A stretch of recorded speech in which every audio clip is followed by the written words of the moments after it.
regarde tout comme ça. Voilà nos castings, si je peux me permettre. Donc, ça va être, Olivier, si tu veux bien, à toi de nous raconter, voilà, Olivier, mis à part son grand titre de Lyon Business School, enfin, que tu vas nous dire un petit peu plus loin tout ce que tu fais. L'idée, c'était peut-être de se centrer sur deux exemples particulièrement importants. À toi, donc, on a dit 15 minutes, 18.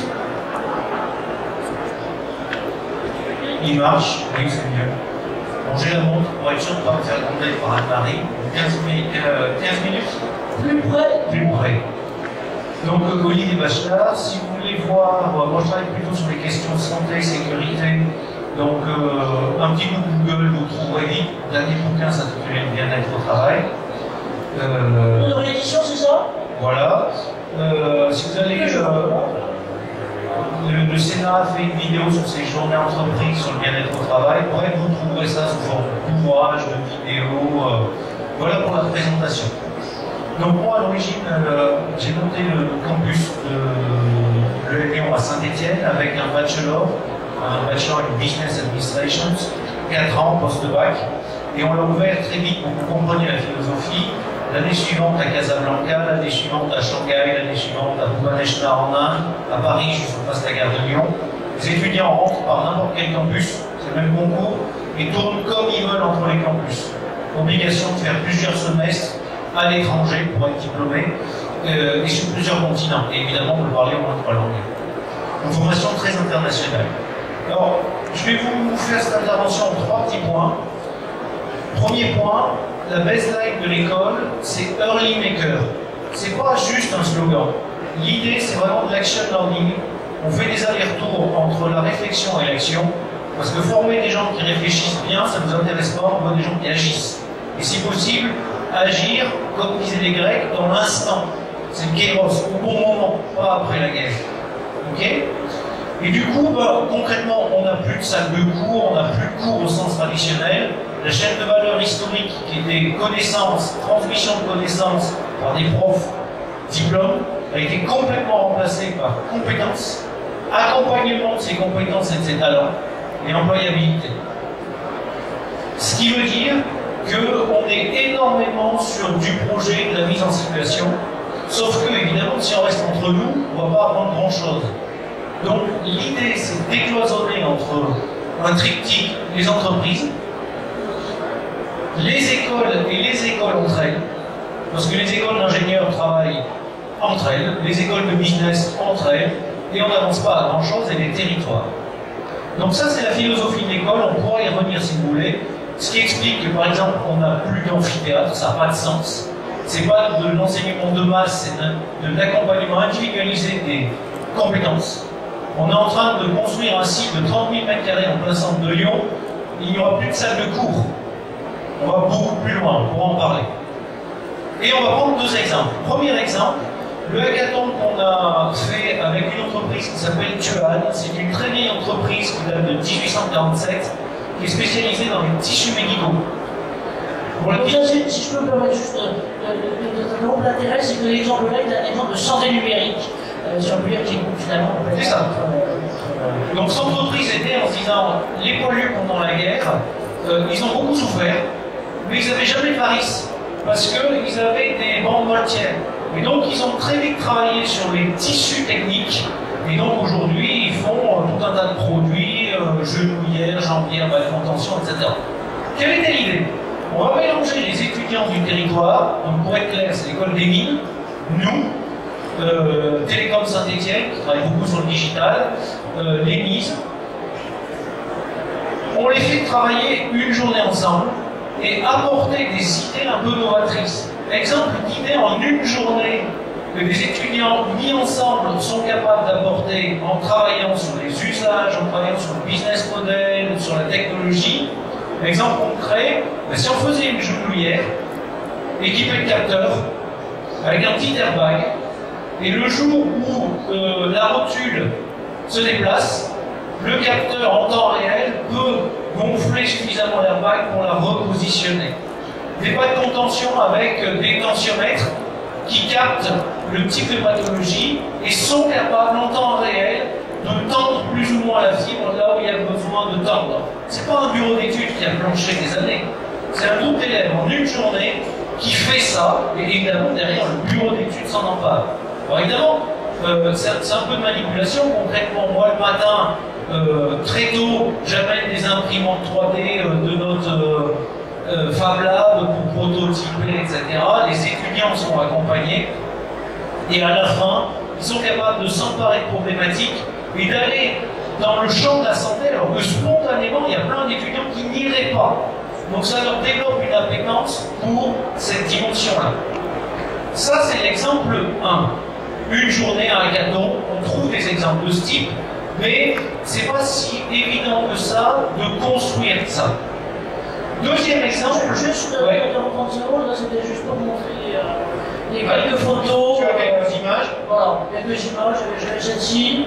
Et donc, parce que la caractéristique, je l'avais compris, c'est que les étudiants, quand ils arrivent à 7h30 pour cette fameuse journée, ils ne se connaissent pas. Ah, les étudiants se connaissent absolument pas.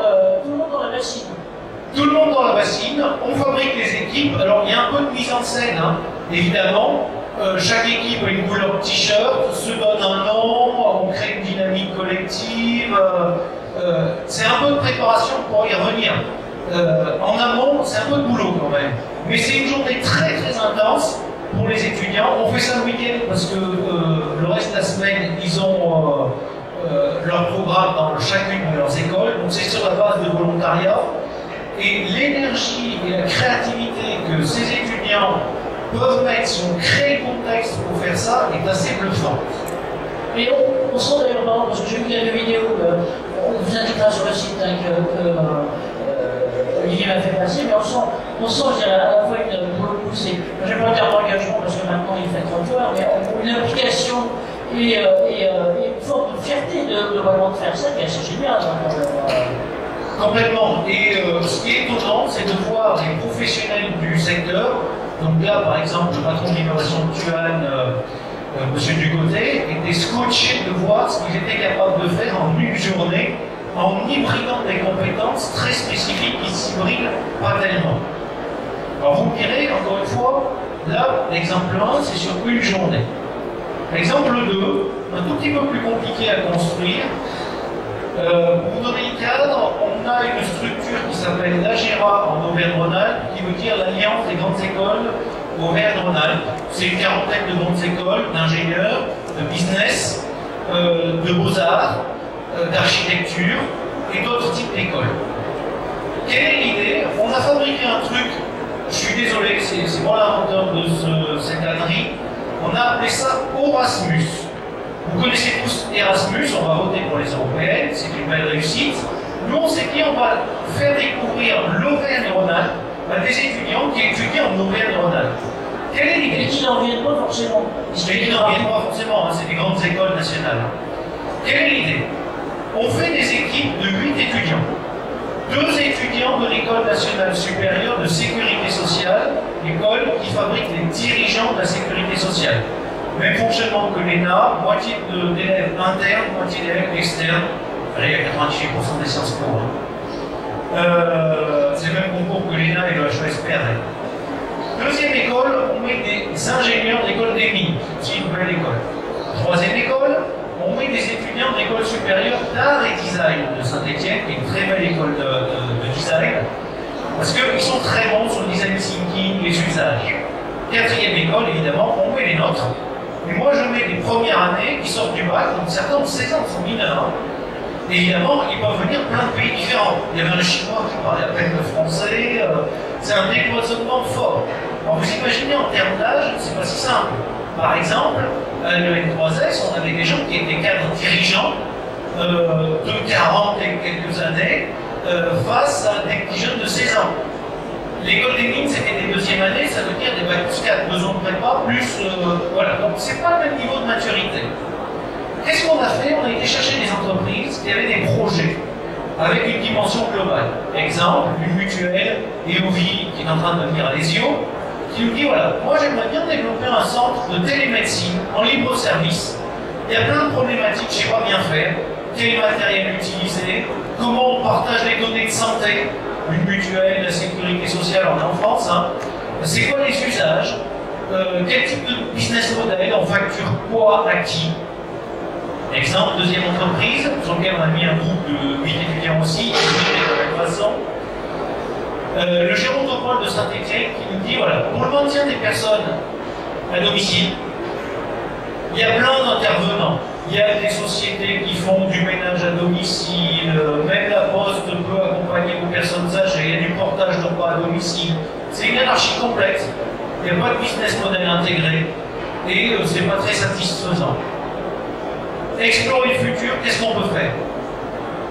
Troisième entreprise, assez différente, Solvay, un grand chimiste mondial, qui nous dit voilà, nous pour recycler des tissus techniques type airbag, d'abord c'est compliqué, les voitures en fin de vie partent à la casse, il y a un casseur qui fait exploser l'airbag, sur les tissus techniques il y a des résidus d'explosifs, ils découpent ça au cutter, ils mettent ça dans des sacs, on envoie tout ça, bref c'est pas satisfaisant, la chaîne de valeur n'est pas du tout pensée en recyclage, qu'est-ce qu'on peut faire? Alors vous imaginez, ça a l'air facile à dire comme ça, mais vous prenez les 4 directeurs d'études des 4 écoles, vous les mettez dans une même pièce, et vous leur dites, il faut trouver une demi-journée par semaine de libre en même temps pour les faire bosser ensemble. Déjà, il y a un peu de boulot pour commencer à faire ça. Et ensuite, quelle méthodologie? Donc nous, on a choisi de les accompagner en design fiction. Donc pour faire simple, avec 3 séances autour de l'exploration, 3 séances autour de confrontation au réel, 3 séances autour de design fiction, et puis un accompagnement avec des post-cats systématiquement, pour arriver à des situations assez bluffantes et très surprenantes. Exemple concret pour que ça nous parle, un petit groupe qui a bossé avec la mutuelle a proposé de faire un centre de télémédecine sous forme de cabine, qui serait possiblement déposé dans des pharmacies, parce que autant on a des déserts médicaux, autant y compris les territoires ruraux, on a un maillage de pharmacies intéressantes. Vous savez que les marges des pharmacies s'effondrent du fait du dérangement d'un certain nombre de choses de la sécurité sociale. C'est le moyen de renforcer les marges pour des professionnels de santé qui sont là. Et en termes d'usage, si j'ai une personne âgée isolée, aller chez le pharmacien a la confiance. Et le pharmacien est suffisamment compétent en matière de santé pour faire l'interface avec une cabine de ce type-là. Donc voilà, ce sont des innovations complètement intégrées, possibles parce qu'on mélange des étudiants avec des compétences totalement complémentaires et qui dans la vraie vie se rencontrent jamais avant d'aller travailler. Donc voilà des exemples concrets. L'exemple est intéressant parce qu'on voit que c'était vraiment un métier qui effectivement il parle très bien, parce qu'en gros, c'est comme les collectivités territoriales, on disait, il y avait 36 000 pharmaciens, comme il y avait 36 000 communes il y a quelques années. Genre maintenant on est en train de tomber pour le tout, avec les regroupements de communes et avec les disparitions de pharmaciens, à de l'horizon 10 000. Et là, c'est une façon à la fois de revivifier et de maintenir une activité santé dont on voit bien qu'elle est essentielle sur les territoires compte tenu du vieillissement français comme le reste, en gros, les besoins croissants. Et donc, c'est tout à fait premier. Pardon d'avoir coupé là-dessus. Et du coup, ça permet aussi de repenser les métiers parce que si on amène des pharmaciens à aller dans ce sens-là, bien évidemment, il peut avoir y compris un vrai rôle en termes d'éducation thérapeutique. On repense là aussi le modèle économique du pharmacien. Et vous imaginez, si on est en territoire rural avec un EHPAD, qu'est-ce qu'on fait quand il y a des personnes âgées qui ont besoin de soins? Traditionnellement, on prend une ambulance, on l'emmène à l'hôpital, ça coûte assez cher, ça fatigue la personne âgée, c'est un non-sens complet. Donc l'idée c'est de mettre des jeunes en se disant explorez-moi le futur et repenser complètement ça. En matière de santé au sens large, évidemment, là on est en train de travailler sur la version 2 de ce projet, on a expérimenté à Saint-Étienne avec la nouvelle école. Vous avez compris que la GERA est en Auvergne-Rhône-Alpes, il y a 4 grosses métropoles, l'idée c'est l'année suivante, c'est-à-dire cette année scolaire, Lyon, Clermont, Grenoble, Saint-Étienne, et multiplier les écoles autour de problématiques et d'aller chercher des entreprises, parce que nos écoles, les grandes écoles sont complètement capables de faire ça, pour travailler avec elles en prospective, mais pas en pure réflexion abstraite, en incarnant ça sur des projets et accompagné de business model, de business plan. Voilà l'idée. Merci. Je vous propose qu'on l'applaudisse parce que vraiment merci Olivier. On y reviendra tout à l'heure pour la partie question. que, merci à Tariq, qui est le patron, si je peux me permettre, de Préventica Maroc et Casablanca, et puis au futur, il y aura aussi Préventica Dakar, c'est que, compte tenu de ces déclencheurs-là, je suis en train d'essayer de l'emmener sur la pente savonneuse de nos prochaines actions de ce côté-là. Merci. Alors oui, là, ce qu'on a, c'est un exemple, si je peux me permettre, à la fois d'une école qui est une grande école, qui en même temps est puissante, elle a les moyens et autres, mais je dirais que aussi il y a à la fois les professionnels et les étudiants qui agissent de ce côté-là.